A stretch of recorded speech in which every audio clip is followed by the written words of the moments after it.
Deux lectures ce matin dans le Nouveau Testament, dans l'Épître de Pierre, chapitre 1, les versets 3 à 9. Louons Dieu, le Père de notre Seigneur Jésus-Christ.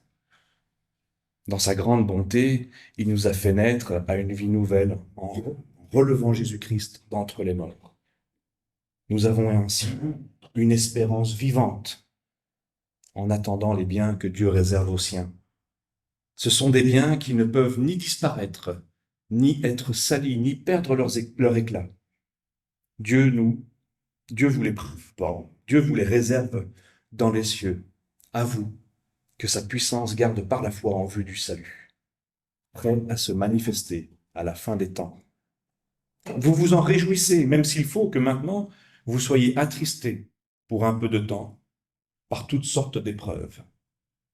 L'or lui-même, qui est périssable, est pourtant éprouvé par le feu. De même, votre foi, beaucoup plus précieuse que l'or, est mise à l'épreuve afin de prouver sa valeur. C'est ainsi que vous pourrez recevoir louange, gloire et honneur quand Jésus-Christ apparaîtra. Vous l'aimez, bien que vous ne l'ayez pas vu. Vous croyez en lui, bien que vous ne le voyez pas encore. C'est pourquoi vous vous réjouissez d'une joie glorieuse, inexprimable, car vous atteignez le but de votre foi, le salut de votre être. Évangile de Luc, chapitre 15, les versets 4 à 10. Quel homme d'entre vous, s'il a 100 moutons et qu'il en perde un, ne laisse les 99 autres dans le désert pour aller après celui qui est perdu, jusqu'à ce qu'il le retrouve? Question que Jésus pose. Lorsqu'il l'a retrouvé, il le met sur ses épaules, tout joyeux, et de retour chez lui, il appelle ses amis, ses voisins, pour leur dire « Réjouissez-vous avec moi, car j'ai retrouvé mon mouton qui était perdu. » De même, je vous le dis, il y aura plus de joie dans le ciel pour un seul pécheur qui change radicalement que pour 99 autres justes qui n'ont pas besoin d'un changement radical. Quelle femme, si elle a 10 drachmes et qu'elle perde une drachme, n'allume pas une lampe, ne balaye sa maison et ne la cherche avec soin jusqu'à ce qu'elle la retrouve? Lorsqu'elle l'a retrouvée, elle appelle chez elle ses amis, ses voisines, et dit « Réjouissez-vous avec moi, car j'ai retrouvé la drachme que j'avais perdue. » De même, je vous le dis, il y a de la joie devant les anges de Dieu pour un seul pécheur qui change radicalement. Dans la série des paraboles que j'appelle les paraboles des trucs perdus, voici ce matin 2 paraboles parmi celles qui révèlent la fâcheuse tendance des contemporains de Jésus à perdre une fois des moutons, une fois des brebis, une fois des sous. Ils perdent assez facilement leurs affaires. L'interprétation la plus courante de la parabole du mouton nous invite à voir le propriétaire qui a 100 moutons comme étant Dieu. Son 100e mouton s'éloigne du troupeau et s'égare.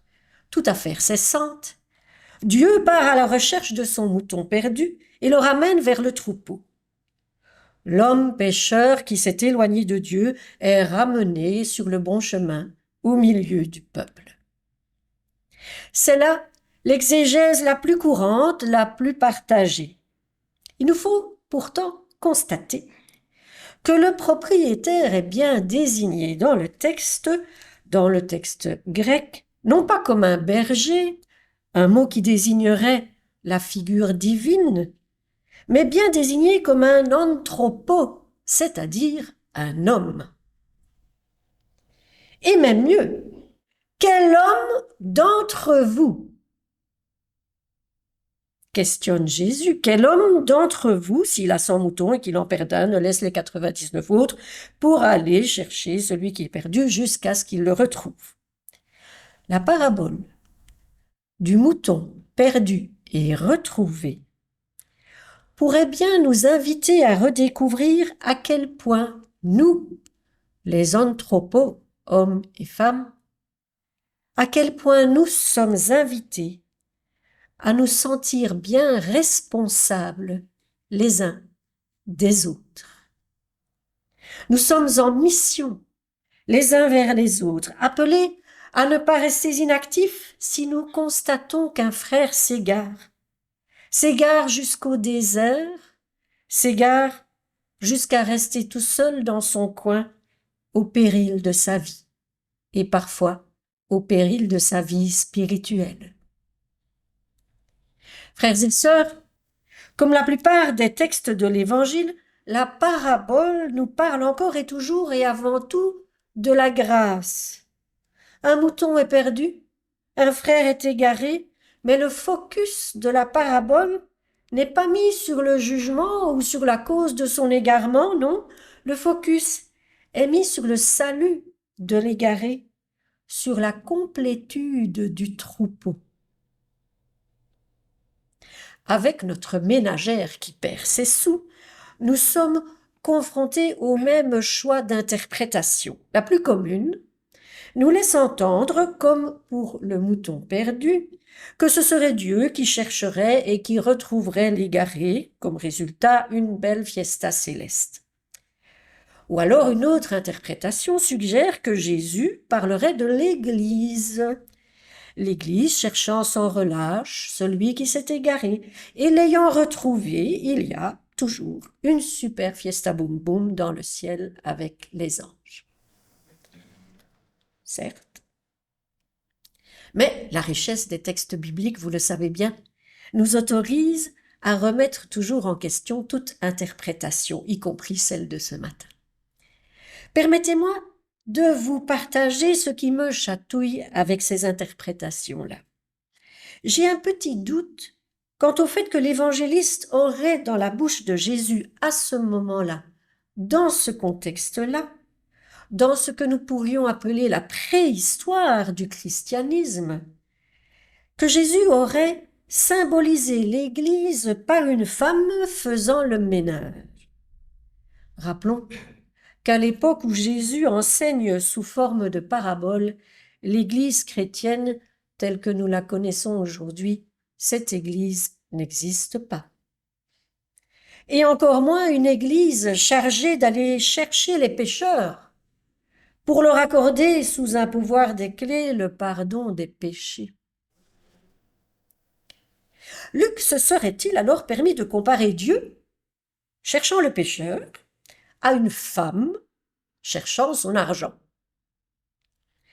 Certes, nous le savons, la Bible contient des passages, des formules qui évoquent Dieu de manière féminine.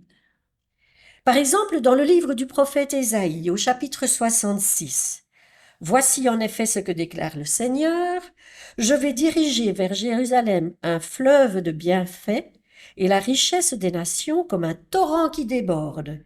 Et je prendrai soin de vous comme une mère le fait pour l'enfant qu'elle allaite, qu'elle porte sur la hanche et cajole sur ses genoux. » Oui, comme une mère qui console son enfant, moi aussi, dit Dieu, je vous consolerai, et ce sera à Jérusalem.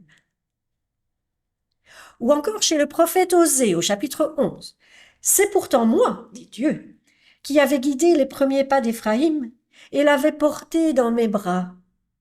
Mais il n'a pas reconnu que je prenais soin de lui. Je le dirigeais avec ménagement, lié à lui par l'amour. J'étais pour lui comme une mère qui soulève son petit enfant tout contre sa joue. Je me penchais vers lui pour le faire manger. » Oui, il y a bien des mots, des expressions en hébreu qui expriment certaines actions de Dieu comme étant des actions féminines, des actions de soin, des actions de protection. Mais de là à ce que Luc se permette de comparer Dieu à une femme qui fait son ménage, il y a quand même une petite marge. En outre, mon doute concerne aussi la comparaison très rapidement faite entre un homme pécheur et une drachme, une pièce d'argent. La femme serait Dieu ou l'Église et le pécheur serait une pièce de monnaie. Beaucoup de prédicateurs lient cette parabole de la drachme perdue à celle du mouton perdu, et on en tire les mêmes conclusions, un petit peu à cause de cette phrase qui est quasi répétée, presque comme un refrain. Dans la première parabole, « De même, je vous le dis, il y aura plus de joie dans le ciel pour un seul pécheur qui change radicalement que pour 99 justes qui n'ont pas besoin de changement radical. » Et dans la seconde parabole, « De même, je vous le dis, il y a de la joie devant les anges pour un seul pécheur qui change radicalement. » Ces phrases sont à la fois un indicateur, mais aussi un piège. Dans le texte grec, la femme est bien une femme, une gynée. Elle a 10 drachmes. Ce sont des monnaies grecques en argent. Une drachme, dans l'Antiquité, au temps de Jésus, cela correspond à une journée de salaire. C'est donc une pièce d'une grande valeur. En tout cas, elle manque à notre héroïne, puisque celle-ci la cherche avec soin. Pour aujourd'hui, juste pour voir ce que ça donne, disons que les drachmes de la femme représentent son capital spirituel. Disons que les drachmes représentent la foi. Elle a un capital. Ce n'est pas un capital comparé au capital de quelqu'un d'autre, c'est son propre capital de foi. Mais voilà, elle se rend compte qu'à un certain moment, alors qu'elle savait qu'elle avait 10 drachmes, 100% de foi, alors qu'elle avait tout son comptant de foi, elle constate qu'il lui en manque. Elle pourrait dire, comme beaucoup le font, « Bof, avec mes 9 drachmes, mes 90% de foi, ça va, ça peut aller, je peux m'en tirer comme ça. Oh, je ne vais pas penser à Dieu tout le temps, quand même, hein. La foi, c'est bien. Mais bon, il n'y a pas que ça dans la vie, hein. J'y ai perdu 10% de foi, on verra bien, c'est pas très grave. Après tout, il y en a plein d'autres qui vivent très bien avec moins que ça. » Nous pourrions penser qu'elle se contente de ça. Mais non. La femme de la parabole dit « Zut, j'avais 100% de foi, 10 drachmes. Et voilà que j'en ai perdu un 10e. Quelle catastrophe! Je ne vais pas me lamenter, je ne vais pas m'asseoir en attendant que ça passe. Non, non, non, non. Allumons un peu pour y voir clair. » Ce que nous pourrions traduire par « Prions. Arrêtons-nous un instant pour Dieu. Entrons peut-être dans une église où il y a souvent une atmosphère propice. Souvenons-nous de la joie, du mystère et de l'espérance. Ouvrons notre Bible. » Elle dit « Hop, hop, hop, vite, donnons un petit coup de balai !» C'est-à-dire, peut-être, évacuons les trucs qui nous encombrent inutilement, les peurs, les culpabilités, les colères contre nos frères ou contre Dieu. Tout ce qui nous cache cette drachme perdue. À force de chercher, la voilà qui retrouve tout son capital, sa 10e drachme, ses 100% de foi. Et sa joie est sans limite. Ses amis, ses voisines peuvent se réjouir avec elle car sa vie spirituelle est une richesse qu'elle peut partager sans jamais l'épuiser. Elle invite ses amis, ses voisins, afin de témoigner du succès de son entreprise. Elle avait perdu un peu de foi et en s'attelant à la tâche, elle en a retrouvé la totalité. Une femme, ses amis, ses voisines, tout ça semble bien féminin, mais cela peut se dire au masculin, bien sûr. D'ailleurs, la fin n'est-elle pas ainsi formulée? De même, je vous le dis, il y a de la joie devant les anges de Dieu pour un seul pécheur, au masculin, un seul pécheur qui change radicalement. Perdre une drachme. Perdre 10% de foi, selon notre interprétation de ce matin. Perdre une dîme de foi. C'est ennuyeux, mais ce n'est pas un péché. Par contre, ne pas faire tout ce qui est en notre pouvoir pour retrouver à 100% cet enthousiasme de la foi, là, peut-être, il y a péché. Le péché, c'est ce qui nous éloigne, ce qui nous tient éloignés de Dieu. Ces 10% de vie spirituelle dont nous aurions constaté l'absence et le besoin à certains moments de notre vie, ce manque de ces 10%-là qui nous distancent de Dieu, nous sommes appelés à le corriger, à rechercher chacun et chacune la complétude de notre capital de foi qui se serait égaré. Les 2 paraboles des trucs perdus au chapitre 15 de l'évangile de Luc ne disent peut-être pas la même chose, mais elles se complètent. Responsables de nos frères, comme l'homme responsable du mouton égaré, nous sommes aussi à 100% responsables de nous-mêmes en ce qui concerne notre vie spirituelle. Nous sommes appelés à en vérifier de temps en temps l'intégrité, à faire le ménage de notre conversion en balayant les peurs, les culpabilités, les colères, et nous sommes encouragés à retrouver l'intégrité de notre foi là où elle se cache. Sœurs et frères, les uns avec les autres comme avec nous-mêmes, ne ratons aucune occasion de partager la grâce et la joie de la foi, surtout lorsque nous la retrouvons, lorsqu'elle a été un peu perdue. Donnons ainsi de la joie aux anges de Dieu et l'occasion de faire la fête dans les cieux, une grosse fiesta boum boum, et si ça tombe, c'est Dieu lui-même qui l'organise. Amen.